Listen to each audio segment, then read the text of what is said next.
করেছিস, প্রত্যেকের একটা করে রিজাল আমার হাতে রয়েছে। আয় তোরা তোদের আমল নামাগুলো আমার কাছ থেকে নিয়ে যা। কিন্তু যখন তোরা আমার কাছে আমল নামা নিতে আসবি, সঙ্গে দুইটি জিনিসকে নিয়ে আসবি। একটা হলো তুই যেই নবীর উম্মত ওই নবীকে সঙ্গে করে আনবি।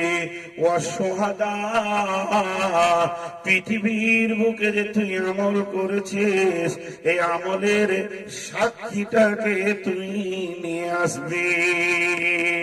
আর যখন এটা তুই আনবি, ওয়াকুদিয়া বাইনাহুম বিল হাক্কি ওয়া হুম লা ইউজলামুন, পৃথিবীর বুকে কে কার সঙ্গে অন্যায় করেছে বিচার